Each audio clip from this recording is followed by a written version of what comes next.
नमस्कार, बीकेसी गुरु क्लासेस में आपका स्वागत है। आज हम पढ़ेंगे क्लास 11th मैथ से चैप्टर नंबर 1 समुच्चय की एक्सरसाइज 1.5। तो चलिए शुरू करते हैं। यहाँ पर है प्रश्नावली 1.5। पहला प्रश्न है, मान लीजिए कि u के अवयव हैं 1 2 3 4 5 6 7 8 9, यानी एक सार्वत्रिक समुच्चय दिया हुआ है u में a 1 2 3 4, b 2 4 6 8 और c 3 4 5 6 है। तो हमें क्या ज्ञात करना है? पहले सवाल के हल में हमें a डैश ज्ञात करना है। a डैश क्या होता है? a डैश होता है a का पूरक समुच्चय। a डैश में क्या होता है कि a के प्रत्येक अवयवों को हटाकर जो अवयव u के पास शेष बच जाते हैं वही a डैश कहलाते हैं। तो देखिए a का पूरक हम कैसे निकालेंगे। u के पास 1 2 3 4 5 6 7 8 9 है, उसमें से हम a के अवयव 1 2 3 4 को हम हटा देंगे तो क्या बचेगा? 5 6 7 8 9 है ना बच्चों। आसान। एडेस निकालना बहुत आसान है। ए के अवयवों को छोड़कर यू के पास जितने भी अवयव बचेंगे वो सभी एडेस कहलाते हैं। फिर देखिए बी डेस क्या है? बी डेस भी इसी तरह से निकलेगा। कैसे निकलेगा? बी के अवयवों को छोड़कर यू के पास जो भी अवयव शेष बच जाएंगे वो क्या कहलाएंगे? बी डेस कहलाएंगे। देखिए बी के अवयव क्या है? बी के अवयव है 2 4 6 8। तो 2 4 6 और 8 को हम छोड़ देंगे तो कितना बचेगा? 1 3 5 7 9। 1 3 5 7 9।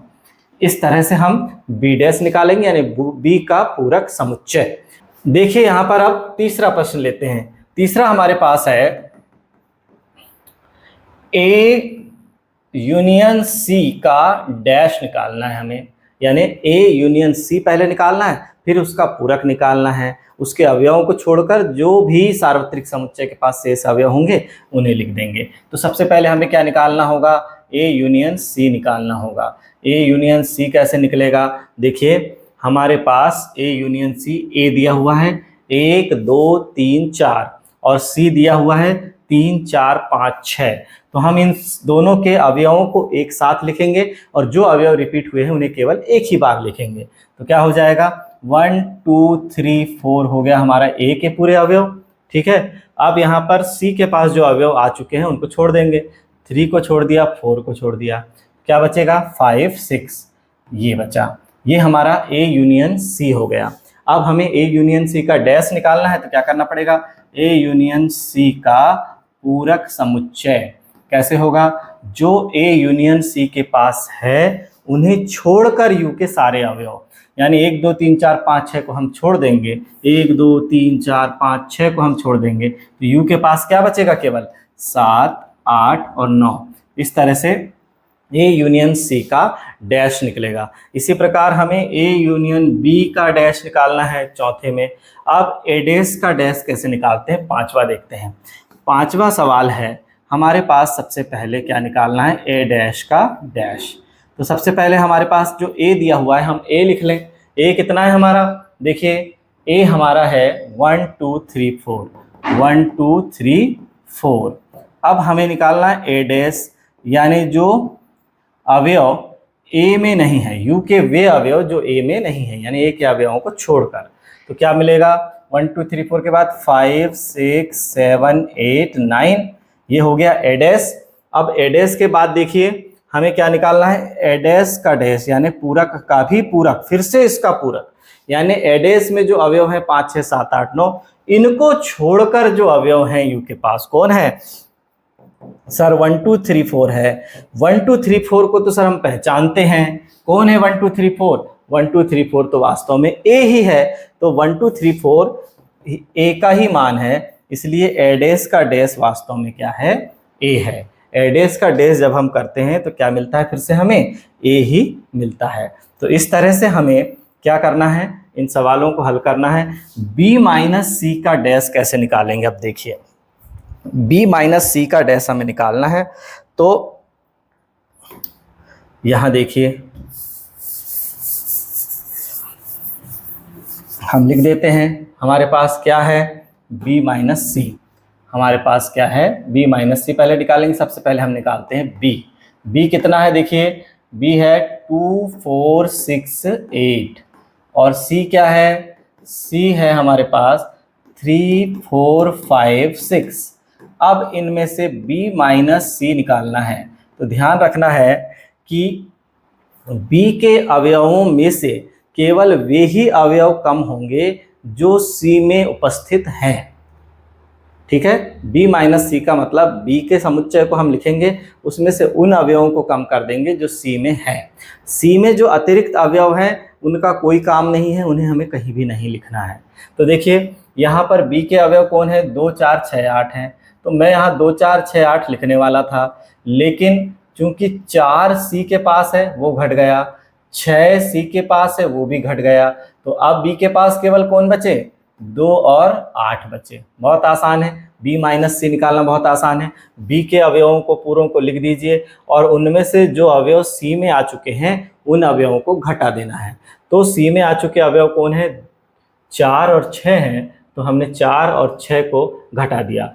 अब c के पास जो 3 और 5 बचे हैं उन्हें हमें कहीं भी नहीं लिखना है, केवल b के जो 4 अवयव थे उसमें से ये 2 अवयव घट गए तो 2 अवयव बचे। b माइनस सी तो निकल गया, अब इसका हमें क्या निकालना है, पूरक। तो b माइनस सी का पूरक निकालना बहुत आसान है, b माइनस सी लिखा, उसका डैश किया और हमें देखना है कि b माइनस सी के अवयवों के अतिरिक्त u के पास और क्या क्या है, b माइनस सी के अवयवों को छोड़कर। तो 2 और 8 को छोड़कर बाकी सबको हम लिख देंगे, 1 3 4 5 6 7 और 9। ये जो अवयव बचे ये b माइनस सी का डैश कहलाएंगे बच्चों। अब यहाँ पर देखिए हमारे पास प्रश्न नंबर 2 में है a b c d e f g h तक है और इसमें निम्नलिखित समुच्चयों के हमें क्या ज्ञात करना है, पूरक ज्ञात करना है। हमें इन समुच्चयों के क्या ज्ञात करना है, पूरक ज्ञात करना है। चलिए अब हमारे पास u जो दिया हुआ है वो क्या है, a b c d e f g h तक है और हमारे पास जो a है, a कितना है, देखिए a कितना है, a b c है, a हमारे पास a b c है। तो समुच्चयों के पूरक ज्ञात करना है। तो a डैश कितना हो जाएगा, देखिए a डैश हो जाएगा a b c को छोड़कर जो मान u के पास बच जाएंगे वो लिखेंगे हम, d e f g h, है ना आसान। ये हमारा पहला हो गया सवाल। दूसरा सवाल देखिए क्या है, d e f g है, b के पास क्या है, b के पास क्या है, b के पास है d e f g। यहाँ देखो d e f g है तो लिख देता हूं मैं d e f g, ये है b के पास। हमें क्या निकालना है, b डैश निकालना है। b डैश निकालने के लिए क्या करना पड़ेगा, जो b के अवयव हैं उन्हें छोड़कर जो u के पास बचा, यानी d e f g को हमें हटा देना है, d e f g को हटा देना है। a b c h बचेगा, क्या बचेगा, a b c h बचेगा। इस तरह से हमने b डैश भी निकाल लिया।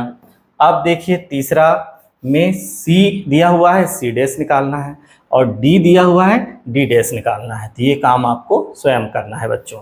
तीसरा देखिएगा, प्राकृत संख्याओं के समुच्चय को सार्वत्रिक समुच्चय मानते हुए निम्नलिखित समुच्चयों के पूरक लिखना है। फिर से सार्वत्रिक समुच्चय हमें मानना है। सार्वत्रिक समुच्चय हमारे पास क्या दिया हुआ है, प्राकृत संख्याओं का समुच्चय, यानी प्राकृत संख्याओं का समुच्चय सार्वत्रिक है, यानी 1 2 3 4 5 dash dash dash dot dot dot कर दिया, ये लिख दिया। ये है हमारे पास सार्वत्रिक समुच्चय u का मान। अब हमारे पास पहला प्रश्न है, x सच दैट x एक प्राकृत सम संख्या है, तो इसका पूरक क्या हो जाएगा, x सच दैट x एक प्राकृत विषम संख्या है। बहुत आसान है, पूरक ज्ञात करना, विपरीत ज्ञात करना। x सच दैट x प्राकृत विषम संख्या है तो इसका क्या हो जाएगा, x सच दैट x एक प्राकृत सम संख्या है। x सच दैट x तीसरा, संख्या 3 का धन गुणज है, तो यहाँ लिखना पड़ेगा x सच दैट x संख्या 3 का गुणज नहीं है, बिलोंग्स टू n, जो कि प्राकृत संख्या से है लेकिन 3 का गुणज नहीं है। x सच दैट x एक अभाज्य संख्या है, x such that x belong to n क्या है, भाज्य संख्या एवं एक है।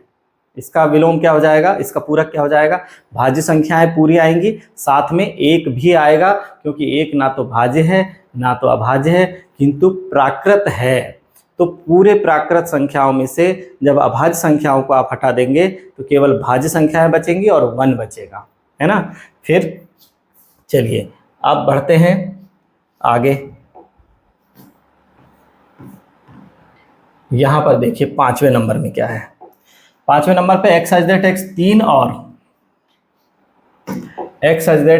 3 और 5 से विभाजित होने वाली एक संख्या है। 3 से विभाजित है और 5 से विभाजित है ना। 3 और 5 से विभाजित होने वाली एक संख्या है तो क्या होगा, x सच दैट x 3 और 5 के अतिरिक्त सभी से विभाजित होने वाली संख्या है। तो हमें क्या लिखना है, इस टाइप से लिखना है, x such that x belongs to n, n में बिलोंग कर रहा है, प्राकृत संख्या में बिलोंग कर रहा है, एंड x 3 और 5 से विभाजित नहीं है। तो यहाँ लिखना पड़ेगा x 3 एवं 5 से विभाजित नहीं है ना, ये हमें लिखना पड़ेगा इस तरह से। फिर x सच दैट x एक पूर्ण वर्ग संख्या है, तो x सच दैट x एक पूर्ण वर्ग संख्या नहीं है। यहाँ पर क्या होगा, इसी तरह से आपको 7वां, 8वां, 9वां, 10वां, 11वां सवाल करना है बच्चों। चौथे नंबर के सवाल देखिए, हमारे पास समष्टि समुच्चय दिया हुआ है u, जिसे सार्वत्रिक समुच्चय भी कहते हैं, 1 से लेकर 9 तक। a दिया हुआ है 2 4 6 8, b दिया हुआ है 2 3 5 7। तो सत्यापित कीजिए कि a यूनियन b का dash a dash intersection b dash के बराबर है। तो चलिए हम करते हैं। यहाँ पर हमारे पास चौथा में सवाल दिया हुआ है u इज इक्वल टू 1 2 3 4 5 6 7 8 9, ये हमारे पास दिया हुआ है। अब हमारे पास क्या दिया हुआ है, a यूनियन b का डैश, तो हमें निकालना है। सबसे पहले हमें क्या निकालना है, a दिया हुआ है, लिख लीजिए 2 4 6 8, और b क्या दिया हुआ है, b समुच्चय b दिया हुआ है 2 3 5 7, ये हो गया। तो a यूनियन b निकालना आसान हो जाएगा, a यूनियन b, क्यों, क्योंकि पहले हमें a यूनियन b निकालना होगा, फिर उसके बाद उसका डैश निकालना होगा, तब लेफ्ट हैंड साइड कंप्लीट होगा। फिर राइट हैंड साइड में हमें a डैश निकालना होगा, फिर b डैश निकालना होगा, और फिर a इंटरसेक्शन b, दोनों का सर्वनिष्ठ निकालना होगा। चलिए तो सबसे पहले a यूनियन b हम निकाल लेंगे। तो a 2 4 6 8 है, और यहाँ 2 3 5 7 है। तो 2 है, 2 बार आया है, और कोई 2 बार नहीं आया। क्या लिखेंगे, 2 3 4 5 6 7 8, है ना। अब 2 बार आया तो इसे हम केवल एक ही बार लिख देंगे, 2 3 4 5 6 7 8 आ गया। अब हमें क्या निकालना है, a यूनियन b का डैश निकालना है, यानी इन अवयवों को u से हटाकर शेष अवयवों को लिखना है।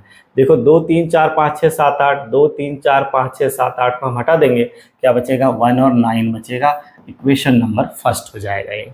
इसी प्रकार अब हम देखिए, हमें क्या करना है, जो राइट हैंड साइड है उसको प्रूफ करने के लिए क्या करना पड़ेगा, पहले निकालना होगा a डैश।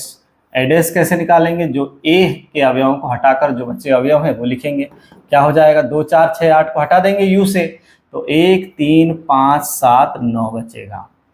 फिर इसी तरह से हमें क्या निकालना है, b डैश। b डैश जब हम निकालेंगे तो 2 3 5 7 को छोड़कर, है ना, 2 3 5 7 को छोड़कर हमें लिखना है। तो क्या हो जाएगा, 1 रह जाएगा, 2 3 5 7 को छोड़ दीजिए, 1 4 6 8 9 होगा, 1 4 6 8 और 9 हो गया। ठीक है, अब हमें इन दोनों का क्या निकालना है, a dash intersection b dash. तो ठीक है, a dash intersection b dash निकालने के लिए क्या होगा, जो दोनों में है, 1 दोनों में है और 9 दोनों में है, तो क्या आ जाएगा, 1 9 हो गया। इक्वेशन नंबर सेकंड हो गया। और समीकरण 1 एवं 2 से क्या हो जाएगा, 1 एवं 2 से दोनों साइड बराबर हो जाएंगे, दोनों साइड बराबर हो जाएंगे, यानी a यूनियन b का डैश वास्तव में a dash intersection b dash के बराबर होगा, और यही हमारा सिद्ध हो जाएगा बच्चों। ठीक है बच्चों, अब यहाँ पर देखिए आप 5वां सवाल के ये सवाल देखिए, चौथे का दूसरा आपको स्वयं करना है।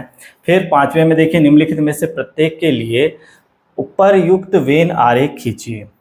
ठीक है। उपयुक्त वेन आरेख आपको खींचना है, किसके लिए? ए यूनियन बी के डैश के लिए। तो सबसे पहले वेन आरेख खींचने के लिए हमें क्या करना पड़ेगा? ये एक आयताकार भाग बनाना है और फिर हमें देना है ए यूनियन बी, यानी हम ये मान रहे हैं कि ए का कुछ हिस्सा बी के कुछ हिस्से के साथ मैच करता है।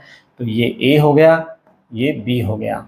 तो अंदर का पूरा भाग, इन दोनों सर्किल के अंदर का पूरा भाग ए यूनियन बी है, तो हमें उसका डैश निकालना है।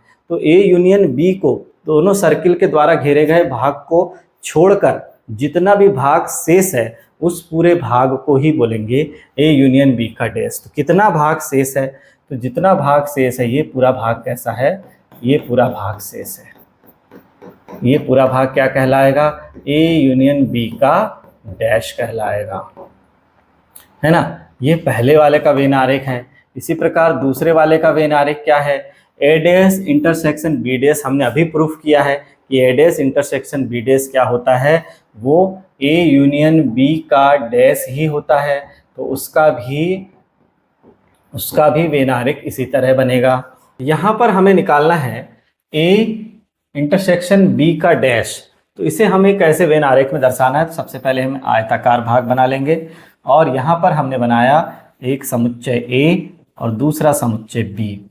अब ए इंटरसेक्शन बी क्या है? दोनों समुच्चयों का उभयनिष्ठ स्थान, यानी ये वाला भाग क्या है? ए इंटरसेक्शन बी है। अब हमें इसका क्या निकालना है? इसका पूरक निकालना है, यानी इस भाग को छोड़कर जो भी भाग है उस पूरे भाग को हमें शामिल करना है। तो देखिए, इसका पूरक निकालना यानी इस भाग को छोड़कर पूरे भाग को शामिल करना। ये पूरा भाग बाहर वाला, ये है ना। अब इसके अलावा ये जो इनका भी भाग है, ए का भाग, बी का भाग, केवल किस भाग को छोड़ देंगे हम? ये ए इंटरसेक्शन बी के अंदर के भाग को छोड़ देंगे, बस। तो ये वाला कहलाएगा ए इंटरसेक्शन बी का डैश कहलाएगा बच्चों। ए इंटरसेक्शन बी का डैश कहलाएगा। अब यहाँ पर हमें क्या निकालना है? ए डैश यूनियन बी डैश। अब देखिए, ए यूनियन बी का जो डैश था वो ए डैश सर्वनिष्ठ बी डैश के बराबर था। वैसे ही ए इंटरसेक्शन बी का जो डैश है वो ए डैश संग बी डैश के बराबर होता है। तो ए डैश संग बी डैश का भी जो आप बनाएंगे वेन आरेख, वो भी इसी प्रकार बनेगा बच्चों। अब बढ़ते हैं अगले क्वेश्चन की ओर। अगला क्वेश्चन है हमारा 6 नंबर पे। देखिए, मान लीजिए क्या है?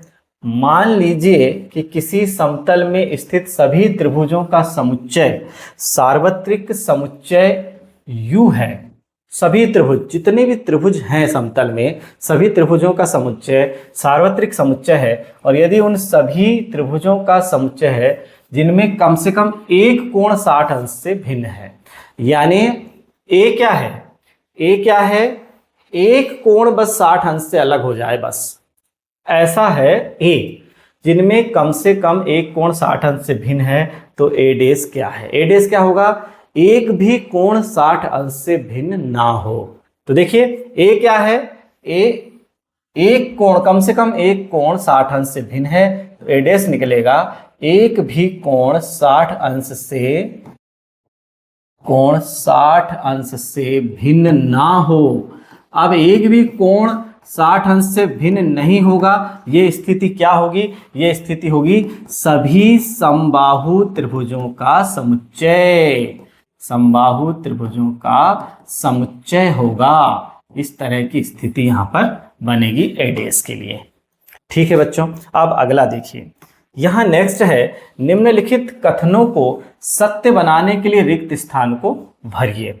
अब सत्य बनाने के लिए खाली स्थान को हमें भरना है। तो चलिए, ए यूनियन ए डैश, ए और जो ए के पास नहीं है, दोनों को जब मिलाएंगे तो वास्तव में क्या बन जाएगा? यू बन जाएगा, सार्वत्रिक समुच्चय बन जाएगा, क्योंकि दोनों मिल जाएंगे। अब देखिए, फाई का डैश कुछ नहीं के पास, कुछ नहीं का डैश क्या है? उसको कितनी चीज की जरूरत है? पूरे यू की जरूरत है। मतलब ये यू है, यू और ए का इंटरसेक्शन जब हम करेंगे कि जो यू और ए दोनों में शामिल है, तो वो कौन होगा? वो ए ही तो होगा। फिर देखिए, ए और ए डैश, ए के पास है और ए के पास नहीं है, दोनों का इंटरसेक्शन कुछ नहीं होगा भैया, कुछ नहीं होगा मतलब फाई होगा। अब यहाँ पर यू डेश, यू डेश क्या है, यू के पास क्या नहीं है, रिक्त समुच्चय फाई नहीं है, तो फाई और ए का इंटरसेक्शन क्या होगा, दोनों के पास क्या नहीं है, दोनों के पास फाई ही तो है, मतलब दोनों के पास क्या है जो दोनों के पास है, तो फाई के पास कुछ भी नहीं तो ए के पास का भी कुछ भी नहीं उठाएंगे और सीधे फाई सर्वनिष्ठ ए का मान हो जाएगा फाई। तो बच्चों 1.5 एक्सरसाइज हमारी यहीं समाप्त होती है। धन्यवाद।